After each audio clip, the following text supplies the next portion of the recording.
ஜலத்தினாலும் ஆவியினாலும் பிறந்த விசுவாசிகளின் இருதயங்களில் கூட சாத்தானின் இருட்டறைகள் உள்ளன. தேவனுக்கு வாழ்க்கையை அர்ப்பணித்து ஒவ்வொரு நாளும் அவர் சித்தம் செய்ய ஒப்பு கொடுத்து அவர் பணி செய்ய சமர்ப்பித்தவர்களின் இருதயத்தில் சாத்தானின் இருட்டறை எப்படி வந்தது? தேவனுக்காக வாழ்க்கையை அர்ப்பணித்தவர்களுக்கு முதலாவது தேவன் பயிற்சி அளிக்கிறார்.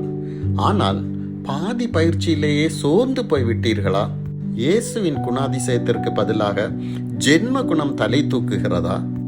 பெருமை பேச்சு, கோபம், இச்சை, கசப்பு மீண்டும் மீண்டும் மேலோங்குகிறதா?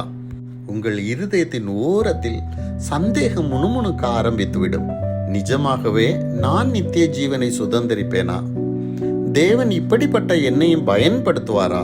இப்படிப்பட்ட சந்தேக எண்ணங்களால் தான் சாத்தான் இருதயத்தில் காலூன்றுகிறான். கிறிஸ்துவின் மகிமையான சுவிசேஷத்தின் ஒளி சந்தேகத்தினால் அவிசுவாசிகளாக மாறிய உங்களுக்கு பிரகாசமாயிராதபடிக்கு இப்பிரபஞ்சத்தின் தேவனானவன் உங்களுடைய மனதை குருடாக்கினான் என்று 2 கொரிந்தியர் 4:4 பார்க்கிறோம். உங்கள் பாவத்தினால் அல்ல, சந்தேகத்தினால் தான், விசுவாச குறைவினால் தான்.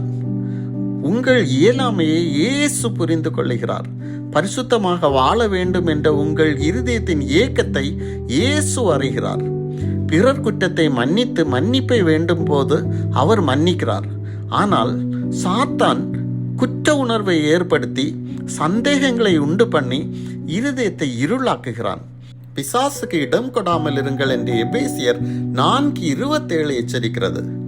இயேசு, என் ஆடுகளை நான் அறிந்திருக்கிறேன், நான் அவைகளுக்கு நித்திய ஜீவனை கொடுக்கிறேன், அவைகள் ஒரு காலம் கெட்டு போவதில்லை, ஒருவனும் அவைகளை என் கையில் இருந்து பறித்து கொள்வதில்லை என்று யோவான் 10:27-28 வசனங்களில் கூறுகிறார். உங்களில் நற்கிரியையை தொடங்கினவர் அதை இயேசு கிறிஸ்துவின் நாள் பரியந்தம் முடிய நடத்தி வருவார் என்று பிலிப்பியர் 1:5 பவுல் கூறுகிறார். எனவே பாதி பயிற்சியில் சோர்ந்து போகாமல், சந்தேகப்படாமல் விசுவாசத்தில் நிலைத்து நில்லுங்கள். பிசாசுக்கு எதிர்த்து நில்லுங்கள், அவன் உங்களை விட்டு ஓடி போவான். ஆமென்.